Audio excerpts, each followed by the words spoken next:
O planeta Terra costuma ser atingido com certa frequência por meteoritos. O problema é quando um asteroide de tamanho considerável entra em rota de colisão.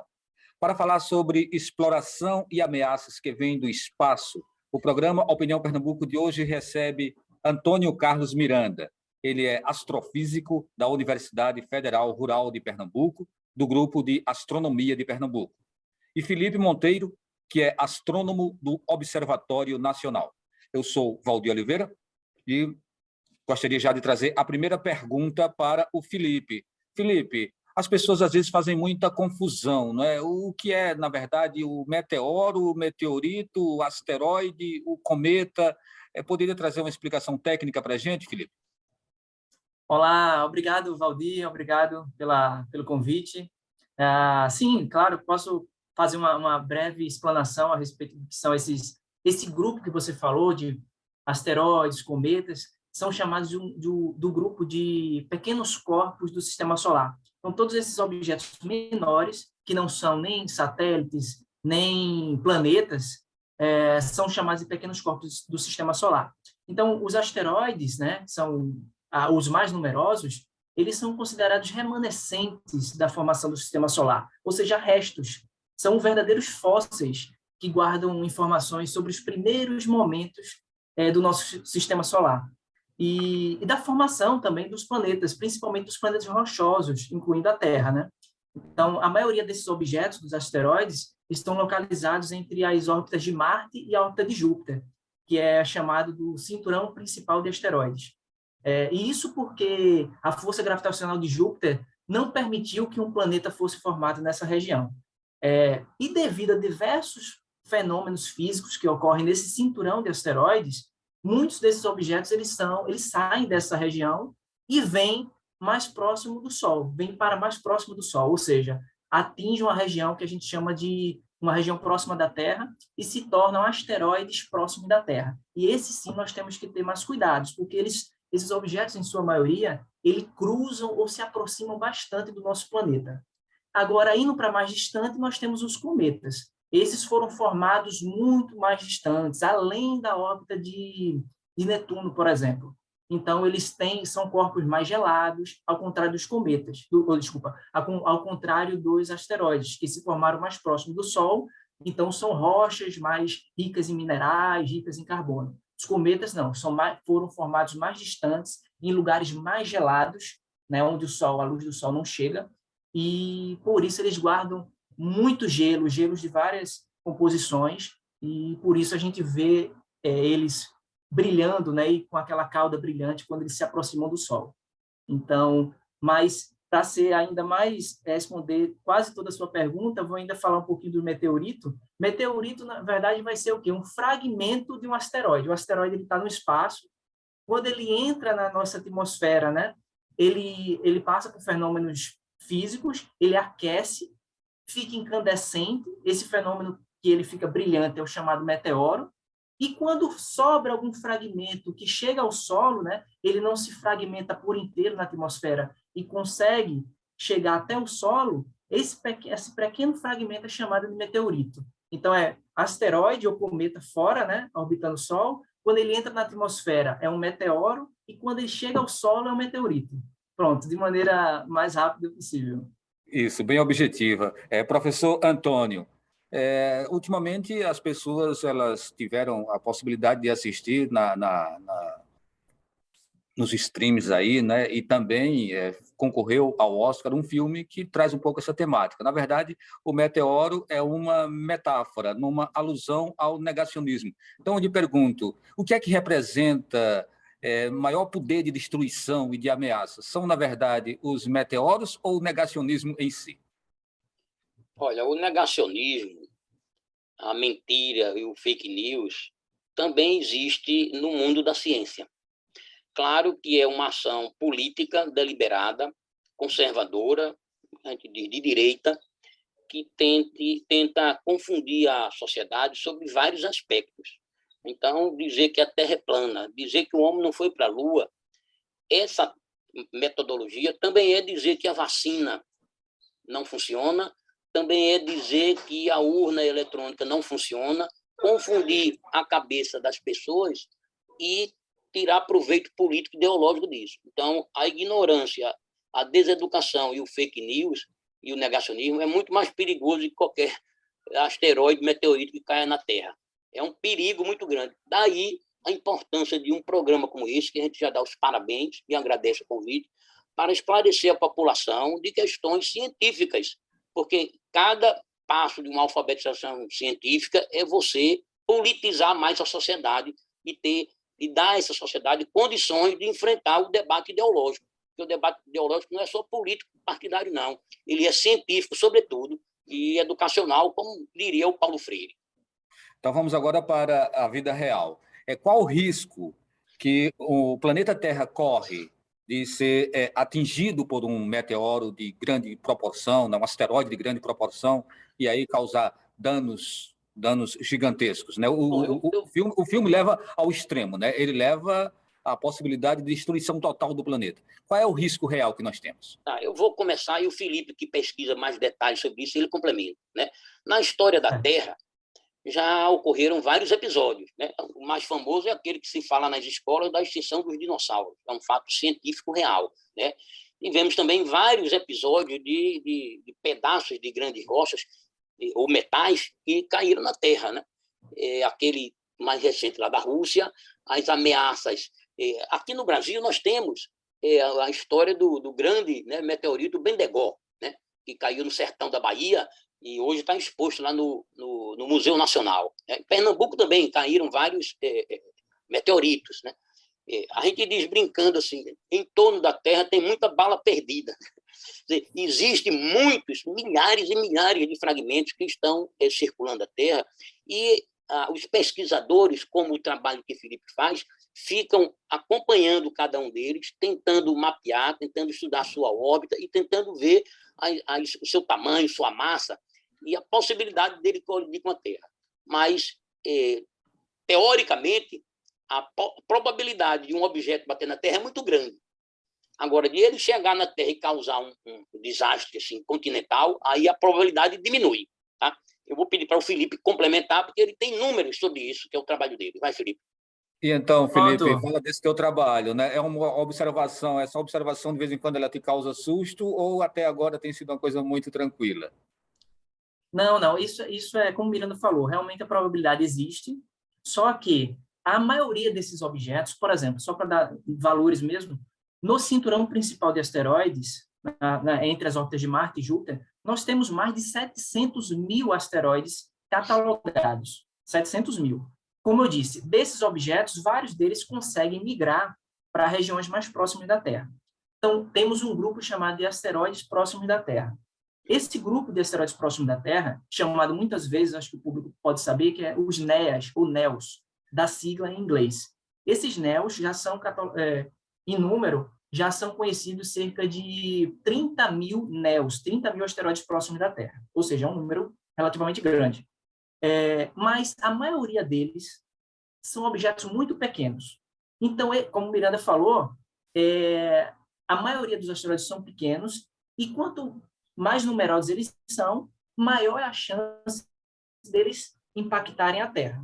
Só que, por serem muito pequenos, eles não causam muito prejuízo. Por quê? Porque, em sua maioria, eles são pequenos demais para cruzar a nossa atmosfera. Eles acabam sendo destruídos na própria atmosfera, né? No máximo, o que pode acontecer de dano sério é causar uma grande explosão na alta atmosfera e, com isso, empurrar uma onda de choque que pode causar alguma destruição, né? Como foi o caso que Miranda também falou de Chelyabinsk, né? Uma cidade russa que foi atingida por um asteroide de cerca de 17 metros. É muito pequeno isso para a maioria dos, como eu disse, asteroides que causariam perigo realmente para a Terra seriam asteroides com mais de 100 metros, né?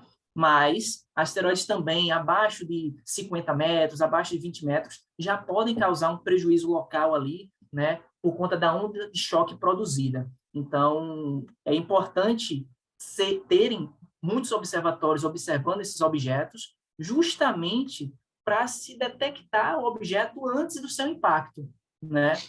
Principalmente no caso de um objeto grande. Mas, infelizmente, no globo, né, na Terra, nós não temos tantos observatórios assim com essa finalidade. E muito do nosso céu, né, não é observado, e por isso a gente, às vezes, tem essas surpresas de algum objeto entrar em rota de colisão com a Terra e a gente descobrir eles apenas algumas horas antes do impacto.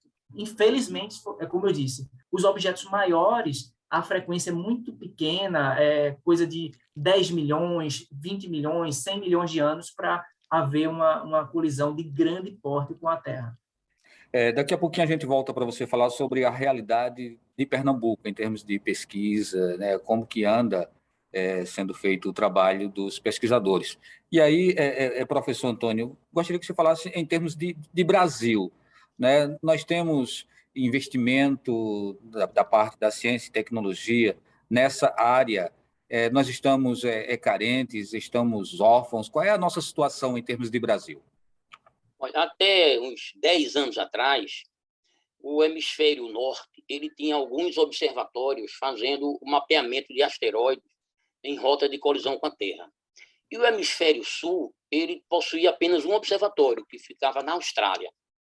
A partir de 2006, nós tínhamos uma confluência de interesses políticos. Nós tínhamos o presidente Lula, nós tínhamos o ministro da Ciência e Tecnologia, o professor do Departamento de Física, Sérgio Rezende, nós tínhamos o prefeito João Paulo, nós tínhamos o secretário de Ciência e Tecnologia, Luciana Santos, e depois o governador Eduardo Campos. Com essa confluência, o Ministério da Ciência e Tecnologia abriu um edital e duas professoras do Observatório Nacional, a doutora Daniela Lázaro, orientadora do Felipe, e a doutora Terezinha Rodrigues, ganharam um apoio financeiro para construir o segundo observatório de rastreamento de asteroides do hemisfério sul. E na escolha do sítio, do local mais seco e mais escuro, foi escolhido o sertão de Pernambuco, a cidade de Itacuruba, e foi montado o observatório onde o Felipe faz a pesquisa dele, que é o Observatório Astronômico do Sertão de Itaparica, na cidade de Itacuruba, que está desde 2011, foi a primeira luz, fazendo pesquisa e formando gente de qualidade. Né? Felipe e outros colegas de Felipe, alunos pernambucanos, foram para o observatório fazer mestrado, doutorado e pós-doutorado, e agora estão assim, um grupo razoavelmente interessante de novos pesquisadores. Então, nesse sentido, o Brasil ele tem um observatório que é internacional, que é usado em parceria com pesquisadores do mundo inteiro, com a finalidade de rastrear asteroides em rota de colisão com a Terra. E um orgulho muito grande para a ciência brasileira e para a ciência pernambucana, porque está aqui na nossa terra. Porém, hoje em dia, nós não temos esse apoio. Infelizmente, nós temos no Ministério um bobonauta e nós temos no governo federal uma retirada de apoio e de recursos, inclusive de bolsas. Então, por enquanto, nós estamos, eu posso dizer, órfãos. Mas o que foi plantado há 10 anos atrás ainda está gerando muitos frutos positivos. E olhe lá, a União Internacional de Astronomia batizou um asteroide com o nome de Itacuruba e um outro com o nome de Itaparica. Nós estamos, né, Pernambuco está aí no céu, graças à pesquisa dessas duas doutoras e de jovens como Felipe e tantos outros mais que são um orgulho para a gente. Ok, a gente faz o primeiro intervalo. Estou conversando com Antônio Carlos Miranda, astrofísico da Universidade Federal Rural de Pernambuco, e o Felipe Monteiro, que é astrônomo do Observatório Nacional. Eu sou o Valdir Oliveira e volto com vocês daqui a pouquinho.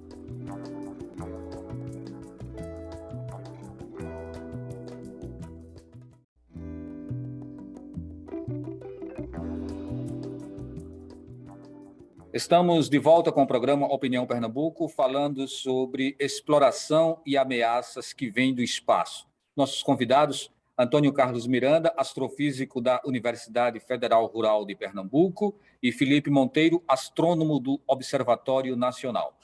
Bem, Felipe, a palavra está com você para falar um pouquinho sobre as tuas experiências aqui em Pernambuco, né? Hoje Pernambuco é uma referência no campo da astronomia. Qual tem sido a tua contribuição dentro desse processo?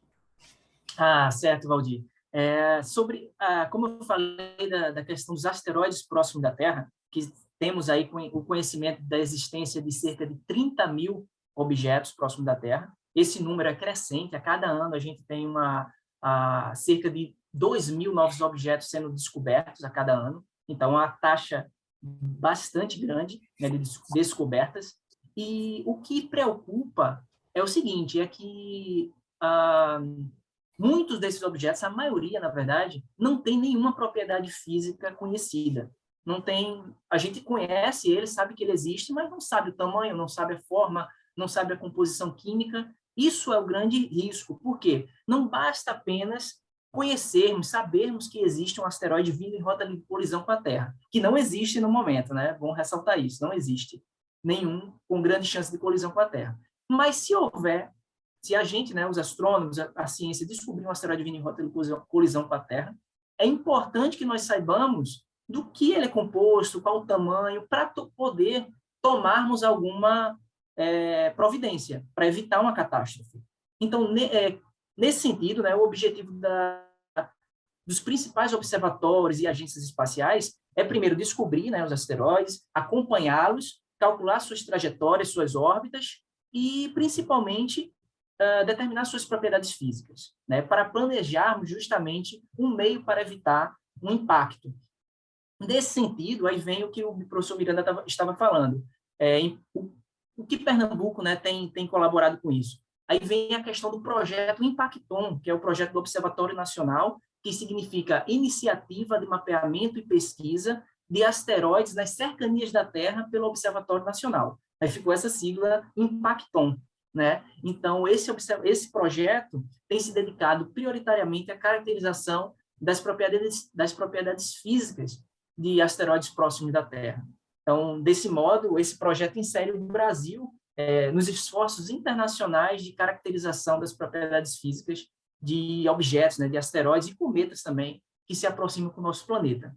Aí, nesse sentido, o Impacton, o projeto, segue operando há 10 anos e o observatório do projeto Impacton foi construído em Itacuruba, como o professor Miranda falou, e é chamado de Observatório Astronômico do Sertão de Itaparica, o OASE, a sua sigla. Então, é o segundo maior telescópio instalado e em funcionamento em solo brasileiro, é bom deixar claro também. Tem um espelho de 1 metro de diâmetro. É bom ressaltar, os espelhos dos telescópios é como nossa pupila, né? Ele recebe a luz vinda dos astros, né? Refletida do Sol pelos objetos. Então, nós, inclusive, o meu mestrado, doutorado, e agora eu tenho trabalhado no pós-doutorado, utilizando os dados obtidos com esse observatório. Então, todos os meses, durante a pandemia, não parou, há 10 anos vem funcionando todos os meses, fazendo observações astronômicas, então formando um grande número de pessoas, com mestrado, doutorado, pós-doutorado, pesquisando esses asteroides. Professor Antônio Carlos, o que as pessoas querem saber é: o mundo tem condição de barrar, de interditar um asteroide perigoso que entre em rota de colisão? Olha, existem vários projetos, não só norte-americano, como chinês, japonês, russo, de tentar bloquear um possível asteroide. Recentemente, não sei se vocês acompanharam, certamente sim, né, foi um projeto piloto de mandar uma sonda para colidir com um asteroide duplo. Um asteroide duplo é um asteroide grande e um pequeno girando em torno dele, como um satélite, né? Para colidir com um asteroide pequeno, a sonda, para tirar ele da órbita, e ele saindo da órbita, a gente tem uma certa certeza, fazendo os cálculos, que ele pode ir para um caminho longe daquele que iria se fosse continuar na mesma órbita. Isso foi um ensaio, um protótipo de uma tentativa de, futuramente, caso venha um asteroide desse em rota de colisão com a Terra e seja perigosíssimo, né, se lançar uma sonda com uma capacidade de colidir e tirar esse asteroide da rota. Esse é o caminho mais provável. Né? Aquela discussão científica de bomba atômica, essas coisas não. Né? Mas essa é uma coisa bastante possível, fisicamente, bastante aceitável. Deu certo essa experiência?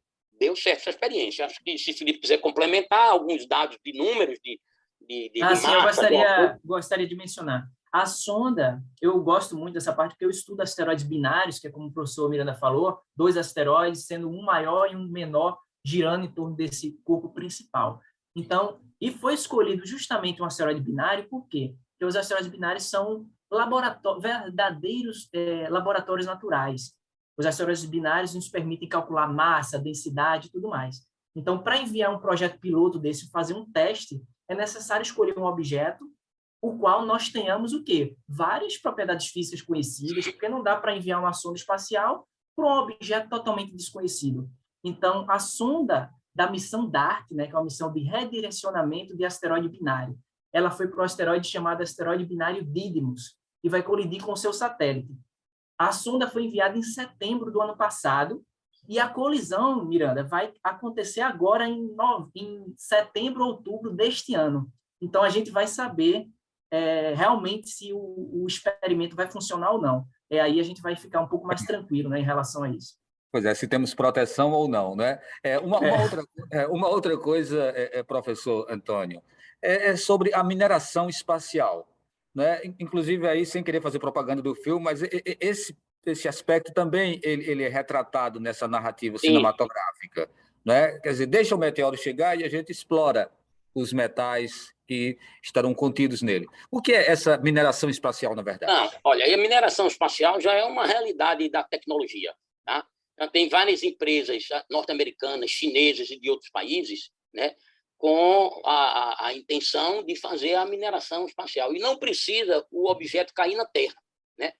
A sonda Philae, que saiu da sonda, me ajuda aí, Felipe, Philae foi de Rosetta, da sonda Rosetta, foi uma sonda que foi para o espaço, viajou a uma velocidade de 28 mil quilômetros por hora, desceu uma sonda filhote dela, assentou no núcleo de um cometa, fez escavação, fez análise química e viu que tinha moléculas orgânicas, indicativo de molécula de água, minerais super caros, e isso é uma fortuna, né? Estima-se que, tipo hélio 3 e minerais caros e úteis para a tecnologia da computação existem no solo da Lua, em cometas, em asteroides. Então, você imagina, você vai com uma sonda, ela escava e traz de volta para a Terra, né, esses minerais, metais caríssimos, fortunas.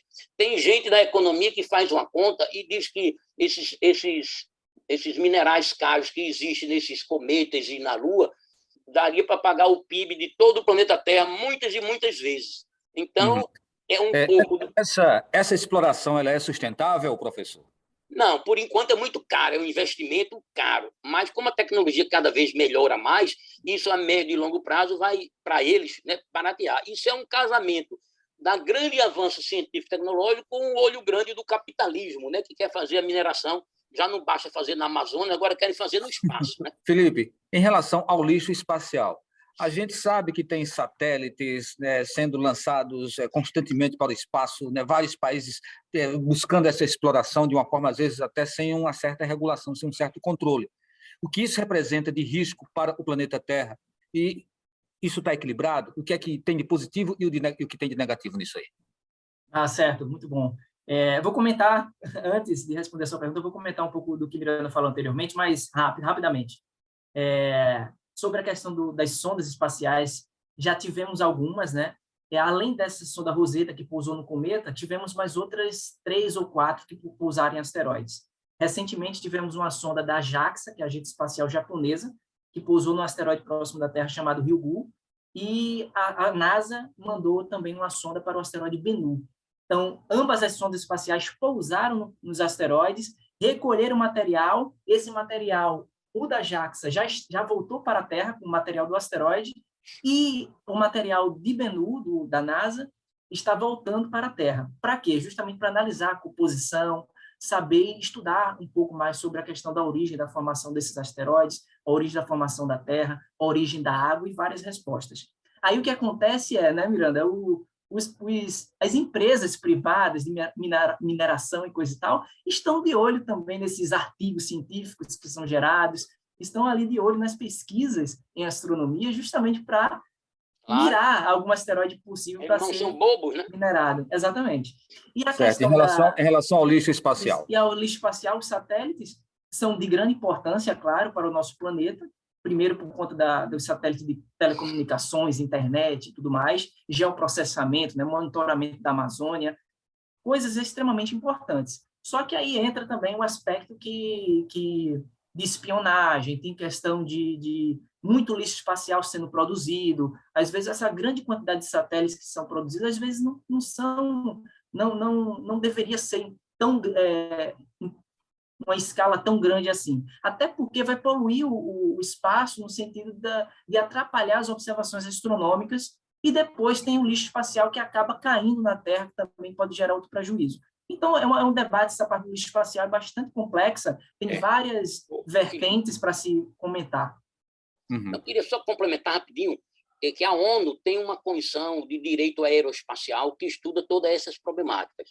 E um dado atual da NASA é que existe já dezenas de milhões de pequenas peças de objetos tecnológicos em torno da Terra.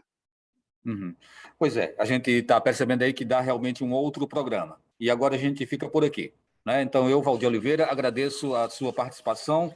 Professor Antônio Carlos Miranda, astrofísico da Universidade Federal Rural de Pernambuco, e Felipe Monteiro, que é astrônomo do Observatório Nacional. A todos e todas, Obrigado. nosso abraço e até o próximo programa.